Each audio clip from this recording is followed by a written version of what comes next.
റോഡിൽ നാളെ സെക്യൂരിറ്റി ജീവനക്കാരനെ മറ്റോ ചവിട്ടിയ സ്ഥലം അതാ അവിടെ പോയി കണ്ടു സിനിമ. 150 ഉറുപ്പിക കൊടുത്തത്. സിനിമ കണ്ടു, പുറത്തിറങ്ങി. ഓണം കഴിഞ്ഞ് 2 ദിവസം കഴിഞ്ഞപ്പോൾ ഡിവൈഎഫ്ഐ യൂണിറ്റ് സെക്രട്ടറിയെ കണ്ടപ്പോൾ സഖാവിനോട് പറഞ്ഞു, സഖാവേ ഞാൻ സിനിമ കണ്ടുട്ടോ. ഞാൻ ചോദിച്ചു ഏടുന്ന്? RP മാളെന്ന്. ഏതാ സിനിമ? പെരിച്ചായി. ഇങ്ങനെയുണ്ട്, നന്നോ? ഓ നന്നായി, പക്ഷെ മുടിഞ്ഞ പൈസയാടെ. ഞാൻ ചോദിച്ചു എത്രയാ? 200. ഞാൻ പറഞ്ഞു എടാ എന്നെ പറ്റിച്ചല്ലോ. എന്തേനു? ഞാൻ നാളെ പോയപ്പോ മിനിയാന്നാണല്ലോ ബുധനാഴ്ചയാണല്ലോ ഞാൻ പോയത്, 150 കൊടുത്ത്. അത് നിങ്ങൾക്ക് വിവരമില്ല എന്നിട്ടാ. നിങ്ങൾ പോയത് ബുധനാഴ്ച, ഞാൻ പോയത് ഞായറാഴ്ച. അതിന് വാങ്ങണ പൈസയാണ് പീക്ക് പീരീഡ്. തോനാളുള്ള മന്താണ്. മനസ്സിലാക്കില്ലേ? ഇങ്ങനെ വിമാന കമ്പനികൾക്ക് മുന്നിൽ ആളുകൾ ക്യൂ നിൽക്കുന്ന സമയത്തിന് പറയുന്ന വാങ്ങുന്ന പൈസയുടെ പേരാണ് പീക്ക് പീരീഡ് ചാർജ്. 17,500 കൊടുക്കാൻ ബാധ്യതപ്പെട്ടവൻ 54,000 കൊടുത്താൽ നിലവിളിക്കില്ലേ? ഉവ്വ്. നിവേദനം കൊടുക്കില്ലേ? ആണ്. നിലവിളിച്ചു, നിവേദനം കൊടുത്തു. ഗവൺമെന്റ് പറഞ്ഞു ഒന്നിച്ച് താങ്ങാൻ സഹായിക്കാൻ പൈസ ഇല്ല, മൂട്ടിലൊന്ന് താങ്ങിത്തരാം. അതിന്റെ പേരാണ് സഖാക്കളെ ഹജ്ജ് സബ്സിഡി. ഹജ്ജ് സബ്സിഡി സാധ്യമാക്കിയിരുന്ന ഒരു നിയമം ഇപ്പല്ല, അതുകൊണ്ട് ആക്കിയിരുന്ന പാസ്റ്റ് ടെൻസ് പ്രസന്റ് അല്ല. ഉണ്ടായിരുന്നൊരു നിയമം മലയാളത്തിലാക്കി ഞങ്ങളോട് പറയാം എളുപ്പത്തിന്. ഇന്ത്യയിൽ മുസ്ലിങ്ങൾക്ക് ഹജ്ജിന് സബ്സിഡി കിട്ടിയിരുന്ന ഒരു നിയമമുണ്ട്, സാധ്യമാക്കിയിരുന്ന ഒരു നിയമം. അതിങ്ങനെയാണ്: ഇന്ത്യ രാജ്യത്തിന് പുറത്ത് തീർത്ഥാടനത്തിന് പോകുന്ന സകല മതവിശ്വാസികൾക്കും യാത്രാ ചെലവിന്റെ ഒരു ഭാഗം ഗവൺമെന്റ് സബ്സിഡി നൽകും. തെറ്റിപ്പോവരുതേ. ഇന്ത്യക്ക് പുറത്ത്, അകത്ത് പോയാൽ കിട്ടില്ല. തീർത്ഥാടനത്തിന്, കച്ചവടത്തിന് പോയാൽ തരില്ല. ഇന്ത്യക്ക് പുറത്ത് തീർത്ഥാടനത്തിന് പോകുന്ന സകല മതവിശ്വാസിക്കും ഇന്നാക്കുന്നില്ല. യാത്രാ ചെലവിന്റെ ഒരു ഭാഗം ഗവൺമെന്റ് സബ്സിഡൈസ് ചെയ്യും, അനുമതി കൊടുക്കും. അങ്ങനെയാ സഹായിക്കുന്ന. ഇന്ത്യക്ക് പുറത്താണ് മക്കത്തെ കയബ. ചോറ്റാനിക്കര, കാടാമ്പുഴ, മുത്തപ്പൻകാവ്, പിഷാരിക്കാവ്, വൈക്കം, ഏറ്റുമാനൂർ, ശബരിമല, ഗുരുവായൂർ, ഇതൊക്കെ ഇന്ത്യക്കകത്താ. ഉറങ്ങണതിനനുസരിച്ചല്ലേ കൂർക്കം വലിക്കുക. ഇന്ത്യക്കകത്തുള്ളതിന് പണമില്ലാന്ന്, ഇന്ത്യക്ക് പുറത്തുള്ളതിനെ പണമുള്ളൂ. എന്നാ പിന്നെ കിട്ടണോ വിചാരിച്ച് ഇതൊക്കെ കൂടി ഏർപ്പാടാക്കി വണ്ടിയും വിളിച്ച് പുറത്തേക്കാക്കാൻ കഴിയുമോ? പോക്കൊരു കുട്ടിക്ക് ചെരുപ്പ് വാങ്ങാൻ പോയി കളിയെടുക്കാനാവോ? പോക്കൊരു കുട്ടിക്കാ വേണ്ടത് 7 ഇഞ്ച് ചെരുപ്പാ. മൂപ്പര് കൂടിയെ പോയി ചോദിച്ചു 7 ഇഞ്ച് അവായിക്ക് എന്താ വില? 220. 10 ഇഞ്ചിനോ? 220. എന്നാ അങ്ങനെ നിങ്ങൾ ലാഭാക്കണ്ട, 10 ഇഞ്ച് നമ്മോ എന്തിന് 7 മതി. മനസ്സിലായില്ല നിങ്ങൾ? ഈ ജാതി പൊട്ടത്തരം കളിക്കാൻ കഴിയൂ? ഇന്ത്യ രാജ്യത്തിനകത്തുള്ളതിന് പണം കൊടുക്കാൻ ഇന്ത്യയിൽ വ്യവസ്ഥയില്ല. ഇന്ത്യക്ക് പുറത്തുള്ളതിന് കൊടുക്കാൻ വ്യവസ്ഥയുണ്ടായിരുന്നു. പ്രിയപ്പെട്ടവരെ മനസ്സിലാക്കണം, വ്യക്തതയ്ക്ക് വേണ്ടി പറയുകയാണ്. ഇന്ത്യക്കകത്ത് തീർത്ഥാടനത്തിന് പോകുന്ന ലക്ഷക്കണക്കിന് മുസ്ലിങ്ങളുണ്ട്. അജ്മീർ ഉൾപ്പെടെയുള്ള തീർത്ഥാടന കേന്ദ്രങ്ങളിൽ ഒരു വർഷം ലക്ഷങ്ങളാണ് സന്ദർശനം നടത്തുന്നത്. ഇന്ത്യക്കകത്തുള്ള തീർത്ഥാടന കേന്ദ്രങ്ങളിൽ മുസ്ലിങ്ങൾ പോയാൽ ഒരു നയാ പൈസ കൊടുക്കണില്ല. ഇന്ത്യക്കകത്തുള്ള ഹിന്ദു ക്ഷേത്രങ്ങളിൽ തീർത്ഥാടനത്തിന് പോയാൽ ഒരു നയാ പൈസ കിട്ടില്ല. ഇന്ത്യക്ക് പുറത്തുള്ള മുസ്ലിം കേന്ദ്രങ്ങളിൽ പോയാൽ എമ്പാടും പൈസ കിട്ടും. ഇന്ത്യക്ക് പുറത്തുള്ള ഹിന്ദു കേന്ദ്രങ്ങളിൽ പോയാലും എമ്പാടും പൈസ കിട്ടും. അപ്പൊ ഒരു സംശയം, ഇന്ത്യക്ക് പുറത്ത് ഹിന്ദുക്കൾക്ക് തീർത്ഥാടന കേന്ദ്രമുണ്ടോ? ഉണ്ട്. ഏതാ? ഒന്ന് ഞാൻ പറയാൻ നേരമില്ലാത്തതുകൊണ്ട്. മാനസ സരോവരം. അത് ഇന്ത്യക്ക് പുറത്താണ്, ടിബറ്റ് എന്ന് പറയുന്ന രാജ്യത്താണ്. ശിവപുരാണം വായിച്ചാൽ അറിയാം, ശിവനൊരു യുദ്ധം കഴിഞ്ഞ് വന്നപ്പോൾ ചളിയും ചോരയൊക്കെ കൈ പറ്റിയപ്പം അന്ന് വാട്ടർ ടാപ്പൊന്നുമില്ല, ജോഗറിന്റെ ഒന്നും. അതുകൊണ്ട് തടാകത്തിൽ കൈ കഴുകിയതാ. ആ തടാകത്തിലെ കൈ കഴുകാൻ ഉപയോഗിച്ച തടാകമാണ്, ലേക്കാണ് മാനസ സരോവരം. പുരാണം പറയുന്നത് അതിലൊരു തുള്ളി വെള്ളം അകത്തെത്തിയ 7 ജന്മത്തിലെ പാപം അപ്പം പ്യൂരിഫൈ ചെയ്യപ്പെടുന്ന, വിമലീകരിക്കപ്പെടുന്ന, അത്ര പ്രാധാന്യമുള്ളതാണ് ഹിന്ദുക്കൾക്ക് ഈ കേന്ദ്രം. കഴിഞ്ഞ വർഷം കേരളത്തിലെ 42 പേരടക്കം, കൃത്യമായി മനസ്സിലാക്കണം, കഴിഞ്ഞ വർഷം കേരളത്തിലെ 42 പേരടക്കം ഇന്ത്യക്കാരായ 10,042 ഹിന്ദു സഹോദരന്മാർ മാനസ സരോവരത്തിലേക്ക് തീർത്ഥാടനത്തിന് പോയി. പ്രിയപ്പെട്ടവരെ, 10,042 മാനസ സരോവര തീർത്ഥാടകർക്കും ഹജ്ജാജിമാരായ മുസ്ലിങ്ങൾക്ക് കിട്ടിയതുപോലെ ഹജ്ജ് സബ്സിഡി പോലെ ആനുകൂല്യം വാങ്ങിയിട്ടുണ്ട്, അനുഭവിച്ചിട്ടുണ്ട്, കിട്ടിയിട്ടുണ്ട്. സന്തോഷം. CPM-ന് ഞങ്ങൾക്കൊരു തർക്കമില്ല. മാനസ സരോവരത്തിലേക്ക് പോകുന്നത് പറയാത്ത, ഹജ്ജിന് പോകുന്നത് മാത്രം പുലമ്പി പറയുന്ന ശശികലയുടെ കുബുദ്ധി, കുറുക്കൻ കൗശലം, രാഷ്ട്രീയ ബോധം എത്രമാത്രം വികലമാണ് എന്ന് നിങ്ങൾ വിലയിരുത്തിയാൽ മതി. പോട്ടെ. ഇനി RSS പറയുന്നത് പോലെ മാപ്പിളയ്ക്ക് കൊടുക്കുന്നത് തെറ്റും ഹിന്ദുവിന് കൊടുക്കാതിരിക്കുന്നത് മോശവുമാണെങ്കിൽ, ഒന്ന് മുസ്ലിം പ്രീണനവും മറ്റേത് ഹിന്ദു പീഡനവുമാണെങ്കിൽ, എന്റെ ശശികല ടീച്ചറെ, 6 കൊല്ലക്കാലം ഇന്ത്യ രാജ്യം ഭരിച്ചില്ലേ RSS? അന്ന് നിങ്ങൾക്ക് കുറച്ചുകൂടായിരുന്നോ? അടൽജി, അഡ്വാൻജി, മുരളി മനോഹർ ജോഷി ജി, കേരളത്തിൽ നിന്നോ രാജഗോപാൽ ജി ഒക്കെ വലക്കൊക്കെ ചുറ്റിടും പോലെയാണ് നിങ്ങൾ പേര് പറയുക. ജി കൂട്ടിയിട്ടാണല്ലോ. ഇവരൊക്കെ രാജ്യം ഭരിച്ചതാ.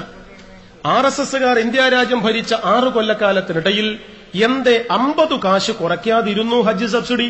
നിങ്ങളല്ലേ ഭരിച്ചത്. കോഴിക്കോട്ടെ നാടൻ പ്രയോഗം പറഞ്ഞ ഞങ്ങൾക്ക് തിരിയോന്നറിയില്ല. കൈയോണ്ടെത്തുന്ന കായ പിന്നെ താഴത്തുനിന്ന് ആരെയും തോണ്ടിക്കളിക്കോടോ? പറിച്ചിങ്ങോട്ട് ഇറങ്ങിയാ പോരെ. കൈകൊണ്ടെത്തുന്നതെന്തിന് തോട്ടികെട്ടി തോണ്ടിക്കളിക്കുന്നു. 6 കൊല്ലക്കാലം അധികാരത്തിലുണ്ടായിരുന്നില്ലേ RSS? 50 പൈസ കുറച്ചോ? ഹജ്ജ് സബ്സിഡി മാപ്പളാർക്ക് കൊടുക്കുന്ന തെമ്മാടിത്തം കുറക്കില്ല. എന്താ കാരണം എന്നറിയോ? 3 മുസ്ലിം മന്ത്രിമാരുണ്ടായിരുന്നു കേന്ദ്രമന്ത്രിസഭയിൽ. മുഷ്താഖ് അബ്ബാസ്, അലി നഖവി, മുഹമ്മദ് സിക്കന്ദർ ഭക്ത്, സയ്യിദ് ഷാനവാസ് ഹുസൈൻ. 3 മുസ്ലിമാ. അവനും കൂടി ഒപ്പുവെച്ചാലേ വാജ്പേയിയുടെ കാൽമുട്ടിന്റെ ചിരട്ട മാറ്റിവെക്കാൻ കുമരകത്തേക്ക് വരുമ്പം കരിമീൻ പൊള്ളിച്ചത് തിന്നാൻ കാശു പാസാവൂ. മനസ്സിലായോ? RSSന്റെ കേന്ദ്രമന്ത്രിസഭയിൽ മന്ത്രിമാരായ മുസ്ലിങ്ങൾ 3 പേർ കൂടി ഒപ്പുവെച്ചാലേ നിയമം പാസ്സാകൂ. അതുകൊണ്ടാണ് RSS അത് ചെയ്യാതിരുന്നത്. മറക്കണ്ട. അന്നു ചെയ്യാതിരുന്ന RSS ശശികല ഇപ്പൊ പറയാണ് അബ്ദുറഹിമാന്റെ പള്ളക്ക് കയറ്റാൻ അരവിന്ദാക്ഷ കൊടാള് മൂർച്ച കൂട്ടിക്കോന്ന് നാട്ടുകാരെ പറ്റിക്കുകയാണ്. അതുകൊണ്ട് നാം അത് തിരിച്ചറിയണം. ശശികലയുടെ മറ്റൊരു പ്രസംഗം, മുസ്ലിം ബനാറസ് സർവകലാശാലയുണ്ട് ഇന്ത്യയിൽ. കേൾക്കുമ്പോ വിചാരിക്കും മാപ്പിളാന്റെ പൊരായി എത്താം. അപ്പൊ NDFന്റെ പ്രസംഗം അപ്പുറത്തെ കവലയെന്ന്. ഹിന്ദു ബനാറസ് സർവകലാശാലയുണ്ട്. കെണിഞ്ഞത് ഞാൻ പറഞ്ഞില്ല, ഇത് ഉടുക്കാത്തത് മറ്റേത് ഉടുത്തവരാന്ത്. നടുക്കണം മേലോട്ട് നോക്കി നിൽക്കന്നെ. എടാ അത് മുസ്ലിമിന്റെതാ, അല്ല ഇത് ഹിന്ദുവിന്റെതാ. പിന്നെ കുട്ടിയൊക്കെ പഠിക്കാൻ എവിടെയാ? രണ്ടും കുട്ടിയൊക്കെ പഠിക്കാനുള്ളതാ. ബനാറസ് ഹിന്ദു സർവകലാശാല ഹിന്ദുവിന്റേതല്ല. അലിഗഡ് മുസ്ലിം യൂണിവേഴ്സിറ്റി മുസൽമാന്റേതല്ല. പഠനത്തിനു പ്രവേശനം യോഗ്യത മാനദണ്ഡം. അങ്ങനെയാ, അല്ലാതെ നിസ്കരിക്കാനല്ല. ഇവിടെ മുസ്ലിം അലിഗഡ് യൂണിവേഴ്സിറ്റി ഗണപതി ഹോമത്തിനല്ല അവിടെ പഠിപ്പിക്കുന്നത്. ബനാറസ് ഹിന്ദു സർവകലാശാല. മനസ്സിലായില്ലേ? ഹിന്ദു ബനാറസിലേക്കും അലിഗഡ് മുസ്ലിം യൂണിവേഴ്സിറ്റിയിലേക്കും പ്രവേശനം മാർക്ക് നോക്കിയാണ്. കഴിവ്, യോഗ്യത, അതാണ് മാനദണ്ഡം. ബീരാൻകുട്ടിയാജീന്റെ മൊയന്താ മുസ്ലിം സർവകലാശാലയിൽ എടുക്കോ? ചവിട്ടി ഊര മുറിക്കും. എടുക്കൂല എംഫിലിന്. ത്രിവിക്രമൻ നമ്പൂതിരിപ്പാടിന്റെ നല്ലോണം പൂണൂലൊക്കെ ഇട്ടുണ്ട്. 10ാം ക്ലാസ്സിൽ മൊയന്തായി തോറ്റോ ഏതാ? എടുക്കോ ബനാറസിലേക്ക്? ഹിന്ദു ആയിട്ട് കാര്യമില്ല, മാർക്ക് വേണം. ഇവിടെയാ പ്രശ്നം. ഇനി പേരാണോ നിങ്ങൾക്ക് കുഴപ്പം? ഒന്നില് മുസ്ലിം സർവകലാശാല, മറ്റതിൽ ഹിന്ദു സർവകലാശാല. അങ്ങനെ പേരുള്ളോണ്ടാ? അത് നേരത്തെ പറഞ്ഞ പോലെയാ. സുൽത്താൻ ബത്തേരി, ഗണപതി പട്ടണാക്കണ പ്രാന്തളകി പറയാ. കേരളത്തിലെ മുസ്ലിങ്ങളുടെ മെക്ക എന്ന് വിളിക്കുന്ന സ്ഥലമാണ് പൊന്നാനി. മുസ്ലിം മതത്തിലേക്ക് മറ്റു മതത്തിൽ നിന്ന് ആളുകളെ ചേർക്കാൻ ആധികാരികമായി അവകാശമുള്ള സ്ഥാപനം മൗനത്തുൽ ഇസ്ലാം സഭ നിൽക്കുന്ന സ്ഥലം. അത് ഞാൻ 3 ദിവസം അവിടെ പോയിരുന്നു. മതം മാറാനല്ലട്ടോ, ഒന്ന് പഠിക്കാൻ. മൗനത്തുൽ ഇസ്ലാം സഭ ഉൾപ്പെടെ നിൽക്കുന്ന കേന്ദ്രമാണ് മുസ്ലിങ്ങളുടെ കേരളത്തിലെ മെക്ക എന്ന അപരനാമധേയത്തിൽ അറിയപ്പെടുന്ന പൊന്നാനി. പൊന്നാനി നിയമസഭാ മണ്ഡലമുണ്ട്. പൊന്നാനിയിൽ MLA ഉണ്ട്. പൊന്നാനി MLAന്റെ പേരെന്താ? അബ്ദുറഹിമാൻ, അഷറഫ്, മുഹമ്മദ്, മുസാഫർ, മുജീബ്, മുനീർ അല്ല, സഖാവ് P. ശ്രീരാമകൃഷ്ണൻ. അൽഹംദുലില്ലാഹ്. അരിവാൾ ചുറ്റിക നക്ഷത്ര കമ്മ്യൂണിസ്റ്റ് പാർട്ടിയ. ഹിന്ദു ആണ് പറഞ്ഞു നോക്കിയാൽ. മാർക്സിസ്റ്റുകാർക്ക് മതത്തിന്റെ മണ്ഡലം ഇല്ലട്ടോ. പോട്ടെ.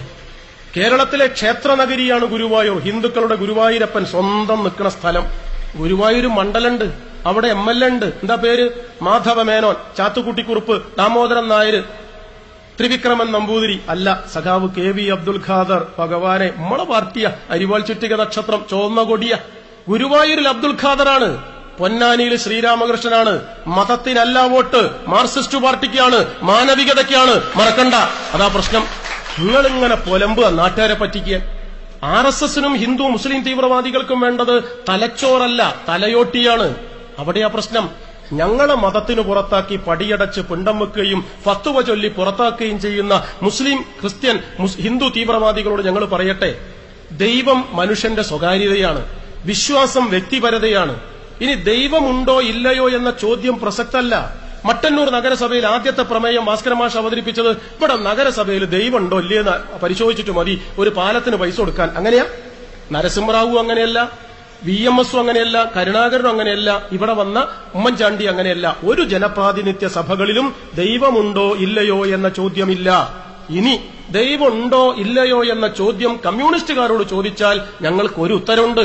സുചിന്തിതമായ, സുവ്യക്തമായ, സ്ഫടികതുല്യമായ ഉത്തരം. എന്താ ഉത്തരം എന്നറിയോ? ദൈവമുണ്ടോ ഇല്ലയോ എന്ന ചോദ്യത്തിന് കമ്മ്യൂണിസ്റ്റുകാരുടെ ഉത്തരം ഇതാണ്: മനുഷ്യൻ നിലവിളിയും ദൈവം തലോടലുമാണെങ്കിൽ. അങ്ങനെയല്ലേ പറയുക? മനുഷ്യൻ നിലവിളിയും ദൈവം തലോടലുമാണെങ്കിൽ. സംശയിക്കരുത് കേട്ടോ. മനുഷ്യൻ നിലവിളിയും ദൈവം തലോടലുമാണെങ്കിൽ ലോകത്തിലെ ഏറ്റവും പ്രധാനപ്പെട്ട ദൈവം ചെങ്കൊടി പ്രസ്ഥാനമാണ്, കമ്മ്യൂണിസ്റ്റ് പാർട്ടിയാണ്. തർക്കിക്കണ്ട, ചരിത്രം പഠിച്ചാൽ മതി. ഇതാണ് വസ്തുത. ഞാൻ പറഞ്ഞു വന്നത് ശശികലയുടെ പ്രസംഗ തീർന്നില്ല. ശശികല ഇതിനേക്കാൾ മുസീബത്തുള്ള ഒന്ന് പറയാറുണ്ട്. പെണ്ണുങ്ങള് മാപ്പളാര് പെരുകാണ്, ഹിന്ദുക്കൾ ചുരുങ്ങി ചുരുങ്ങി തീരുക. നിങ്ങളിങ്ങനെ DYFIയും കമ്മ്യൂണിസ്റ്റ് പാർട്ടിയായിട്ട് മുദ്രാവാക്യം വിളിച്ച് നടന്നോളി. ഓലങ്ങട്ട് മെക്കട്ട് കയറുമ്പോ അറിയാ പ്രസംഗ. ശശികലയുടെ പ്രസംഗം അത്. ഇത് കേട്ട് ഒരുത്തന്റെ നാട്ടിൽ കോഴിക്കോട്ട് പ്രസംഗിക്കുക. ഇങ്ങനെ പോയാൽ മുസ്ലിങ്ങളിൽ നിന്ന് മൂത്രമൊഴിച്ചാൽ ഹിന്ദുക്കൾ ഒലിച്ചുപോകും. എന്താ വാട്ടർ പൈപ്പോ? മനസ്സിലായിട്ടില്ല, പോട്ടെ. വേറൊരുത്തൻ പാത്തുമ്മ 10 പ്രസവിക്കുക, കല്യാണി 2 കാല. എന്നാ ഒരു 3 ആക്കി ഒപ്പിച്ച് പറയണ്ടോ? 3 വള്ളയിലേക്കാ പിന്നെ കല്യാണി. ഹനുമാൻ ഗീറിലേക്ക് വിടാ ന്യൂട്ടറിന്, പക്ഷെ ഗീറ് മാറ്റുമ്പോൾ ക്ലച്ച് ഔട്ടുണ്ടല്ലോ, ഈ ഐക്കിനെ വർഷാപ്പാരം പൊങ്ങി പോവില്ലേ? എന്താ ആലോചിച്ചത്? RSSന്റെ പ്രസംഗാത്. കല്യാണി 2, പാത്തുമ്മ 10. അങ്ങോട്ട് വിടുകയാണേ. അതിശയോക്തിയും അതിപ്രസരവും ചായവും ചമൽക്കാരവും പൊടിപ്പും തൊങ്ങലും കല്ലുവച്ച കളവുകൾ കണക്കില്ലാതെ പറഞ്ഞ് പെരും നുണകൾ പെരുമഴ പോലെ പെയ്യിച്ച് നാട് മലീമസമാക്കുന്നു RSSും NDFും. മറ്റോനങ്ങനെ തന്നെ, ഞാൻ വിശദീകരിക്കുന്നില്ല. ഇതാണോ സത്യം? ചിരിച്ചു തള്ളാനുള്ളതല്ല ഈ മുദ്രാവാക്യം. സോഫ്രൻ ഡെമോഗ്രഫി എന്നാ പറയാ, കാവി ജനസംഖ്യാ വിജ്ഞാനീയം എന്നാണ് മലയാളം. RSS ആണ് പ്രചാരകർ, അരുൺ ഷൂറിയാണ് ഉപജ്ഞാതാവ്. അപകടകരമാണ് ഈ മുദ്രാവാക്യം. ചിലരെല്ലാം ധരിക്കുന്നത് ഈ കുന്തം ചെന്നു ചേർന്നാൽ ചോരയൊലിക്കുന്നത് മുസൽമാന്റെ മുതുകത്തു നിന്ന് മാത്രമാണെന്നാണ്. അല്ല, ഈ ഭീകരതയുടെ കൊടുവാളേറ്റാൽ ചോര തുപ്പി മരിക്കുന്നത് മാനവികതയുടെ മഹാമേരുവാണ്, മനുഷ്യത്വമാണ്. മനസ്സിലാക്കണം, എല്ലാവർക്കും ബാധകാത്. തെറ്റാണ് ഈ വാദം. എന്തുകൊണ്ട്? 7 നൂറ്റാണ്ട് ഇന്ത്യ ഭരിച്ചത് ഇന്ത്യക്കാരല്ല, ഹിന്ദുക്കളല്ല എന്ന് നാം പഠിക്കണം. 7 നൂറ്റാണ്ടാട്ടോ, 700 കൊല്ലം, 70 കൊല്ലം അല്ല. 5 നൂറ്റാണ്ട് ഇന്ത്യ ഭരിച്ചത് മുസ്ലിങ്ങളാണ്. മുഗള വംശം, അടിമവംശം, ഖിൽജി വംശം, ലോധി വംശം, തുക്ലക്ക് വംശം, അങ്ങനെ 5 വംശം. 500 കൊല്ലം. പിന്നെ 2 നൂറ്റാണ്ട് 200 കൊല്ലം രാജ്യം ഭരിച്ചത് ബ്രിട്ടീഷുകാരാ. മതം പറഞ്ഞാലോ ക്രിസ്ത്യാനി. 700 കൊല്ലം അഹിന്ദുക്കൾ രാജ്യം ഭരിച്ച നാടാണ് ഇന്ത്യ. സർവൈശ്വര്യ പ്രതാപത്തോടെ, സകല അധികാര പ്രമത്തതയോടെ, കല്ലേൽ പിളർക്കുന്ന കൽപ്പനകൾ കഴുത്തുവെട്ടിയും നടപ്പാക്കാൻ കരുത്തുണ്ടായിരുന്ന ഭരണം അതായിരുന്നില്ലേ അധികാരികൾ, മുസ്ലിം രാജാക്കന്മാരും ബ്രിട്ടീഷ് ഭരണാധികാരികളും നടത്തിയത്? ആണ്. സർവ്വതലോടലും ലാളനയും പ്രേരണയും സഹായവും ഉണ്ടായിട്ടും പ്രിയപ്പെട്ടവരെ, 700 കൊല്ലത്തിനിടയിൽ ഒരു ഹിന്ദുവിനേക്കാൾ മുസൽമാനോ ക്രിസ്ത്യാനിയോ അധികമുണ്ടായിട്ടില്ല. ഉണ്ടാവില്ല. എന്താ കാരണം? മഹാഭൂരിപക്ഷമാണ് ഹിന്ദുക്കൾ. മൈക്രോസ്കോപ്പിക് മൈനോറിറ്റി എന്ന് പറയും, അതിസൂക്ഷ്മ ചെറുന്യൂനപക്ഷം എന്ന് മലയാളത്ത് പറയും. അവരാണ് ക്രിസ്ത്യാനികൾ, മുസ്ലിങ്ങൾ. പിന്നെ എങ്ങനെയാ നടക്കുക? അത് സാധ്യമല്ല. ഞാൻ കണക്കറിയാത്തത് കൊണ്ട് കണക്കറിയുന്ന മാഷോട് ചോദിച്ചു, സാറേ ഇവര് പുലമ്പുന്നത് പോലെ കല്യാണി 2ഉം പാത്തുമ്മ 10ഉം പ്രസവിച്ചാൽ ഇത് അടങ്ങറാവോ? കണക്ക് നോക്കി മാഷ് പറഞ്ഞു, പേടിക്കണ്ട. RSS പറയുന്നത് അണ്ണാക്ക് തൊടാതെ ആശയം അംഗീകരിച്ചാൽ, ആമാശയത്തിലേക്ക് എടുത്താൽ, വെള്ളം കൂട്ടാതെ വിഴുങ്ങിയാൽ, ഉപ്പ് കൂട്ടാതെ തിന്നാൽ തന്നെ, കല്യാണി 2ഉം പാത്തുമ്മ 10ഉം പ്രസവിച്ചാൽ തന്നെ കുഞ്ഞുമോനെ, RSS പറയുന്നത് പോലെ ഇന്ത്യ രാജ്യത്ത് ഹിന്ദുവിനേക്കാൾ ഒരു മുസൽമാൻ പിറവിയെടുക്കണമെങ്കിൽ 653 കൊല്ലം കഴിയും. 653 കൊല്ലം. പുതപ്പ് പൊള്ളാച്ചിയില്ല, അപ്പം ഇവിടുന്ന് കാലിട്ട് കീറുക.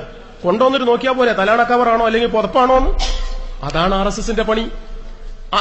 അപ്രഖ്യാപിതമായ നിലപാടുകളല്ല, അശാസ്ത്രീയമായ സമീപനങ്ങൾ അപകടകരമായി അവതരിപ്പിക്കുക എന്നതാണ് RSSന്റെ ശൈലി. നേരത്തെ EP പറഞ്ഞില്ലേ, മുസോളിനി ഇറ്റലിയിൽ, ടോജോ, ഫ്രാങ്കോ, ഹിറ്റ്ലർ, ഇവരെല്ലാം ഉയർത്തിയ സിദ്ധാന്തമാണ് RSS പ്രചരിപ്പിക്കുന്നത്.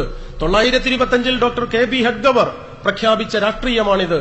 ഡോക്ടർ KB ഹെഡ്ഗവർ, കേശവ ബൽറാം ഹെഡ്ഗവർ, നാഗപ്പൂരിൽ ഉണ്ടാക്കിയതായി മുസീബത്ത്. അദ്ദേഹത്തിന്റെ മരണശേഷം 2ാം സർസംഘ ചാലക്, കേട്ടിട്ട് ബേജാറാവേണ്ട, അഖിലേന്ത്യാ മുതലാളി എന്നാ മലയാളം. മുഖ്യ ശിക്ഷക്, മുക്കാത്ത ശിക്ഷക്, പ്രാന്തില്ലാത്ത കാര്യവാഹ്, വടിവാൾജി, കൊടുവാൾജി, കുന്തവാഹുജി എന്നൊക്കെ ആയിട്ടുള്ള പറയാ.